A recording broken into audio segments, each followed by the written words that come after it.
اللہ کے کمال علم اور کمال قدرت پہ غور کرو۔ اب دیکھیں میاں بیوی ملتے ہیں، کبھی روز ملتے ہیں، کبھی ہفتے کے بعد ملتے ہیں، کبھی مہینے کے بعد ملتے ہیں، لیکن ہر دفعہ ملنے میں تو حمل نہیں ٹھہرتا۔ حالانکہ پانی تو دونوں کا ہر دفعہ نکلتا ہے، لیکن حمل نہیں ٹھہرتا۔ اچھا کبھی تو سال نہیں ٹھہرتا، اور جب اللہ کا منشا ہوتا ہے، حکم ہوتا ہے، اس کو حکم دیتے ہیں کہ اب یہ جرثومہ جو ہے وہ فی قرار مکین رحم کے اندر محفوظ کر۔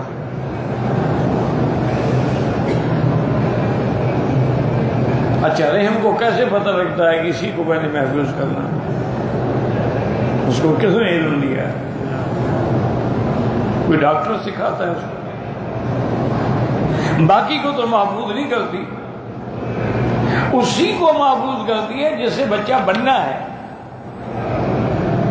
اچھا پھر یہ دیکھو کہ محفوظ ہو گیا، اب دوڑ رہی ہے، بھاگ رہی ہے، جمپنگ کر رہی ہے، اس کے باوجود بھی وہ نہیں نکلتا۔ ورنہ ایک چیز ہے اس میں اندر ایک محفوظ، اسی لیے کہتے ہیں بچے گر جاتے ہیں کہ جی وہ رحم کے اعضاء جو ہیں، اعصاب جو ہیں وہ ڈھیلے ہو جاتے ہیں، تو بچہ قرار نہیں پکڑتا ہے۔ تو یہ سارا غور کریں کہ پھر 40 دن کے بعد ہی وہ تبدیل ہوتا ہے۔ اسی لیے یہ تبلیغ والے حضرات جو ہے کہتے ہیں چلہ لگاؤ کہ 40 دن کے بعد تبدیلی آتی ہے۔ آپ 40 دن تک شراب چھوڑ دیں، گناہ چھوڑ دیں، سگریٹ چھوڑ دیں، اللہ والوں کی صحبت میں آ جائیں، نمازیں پڑھیں، ذکر اذکار کریں، 40 دن کے بعد تبدیلی آئے گی تمہارے اندر۔ اس کی وجہ یہ ہے کہ اللہ کا ایک نظام ہے کہ 40 کے بعد تبدیلی آتی ہے۔ 40 دن میں نطفہ تھا، پھر 40 دن میں علقہ بنا، پھر مضغہ بنا، تو یہ 40 کا فرق ہے۔ اچھا اللہ نبوت ہی نہیں دیتے جب تک 40 سال نہ گزرے، تو کوئی راز تو ہے نا اس 40 کے عدد میں، کوئی حکمت تو ہے۔ تو اس لیے ہمیشہ یاد رکھیں کہ اللہ کے نظام پہ بیٹھ کے غور کیا۔ اچھا اب جب وہ بچہ ماں کے ذہن پیٹ میں آ جاتا ہے فَكَسَوْنَ الْعِظَامَ لَحْمًا، اس کو گوشت چڑھا دیا جاتا ہے، روح پھونک جاتی ہے، اب بچہ پیٹ میں حرکت کر رہا ہے، تو اس وقت اللہ فرشتوں کو حکم دیتے ہیں، ملک کو حکم دیتے ہیں۔ اب دیکھو کہ ملک کیسے داخل ہوتا ہے۔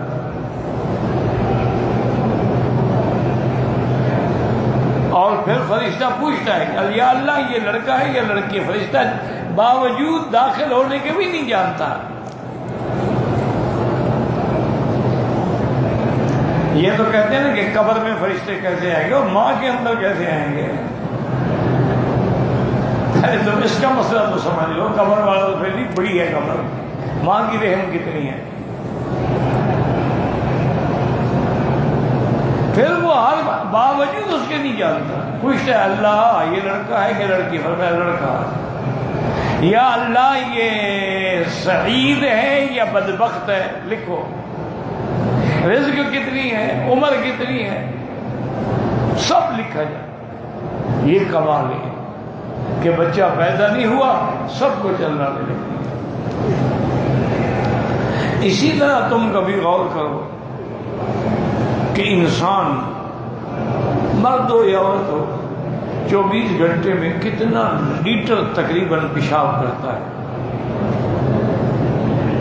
اگر نعوذ باللہ پیشاب رک جائے تو مصیبت ہے، بیماری ہے، کم آئے تو بیماری ہے، کھل کے آ جائے تو مطلب ہے کہ ٹھیک ہے، صفا ہو رہے ہیں اندر سے گردے۔ کم سے کم بھی 24 گھنٹے میں 2 لیٹر تو ہر آدمی پیشاب کرتا ہے،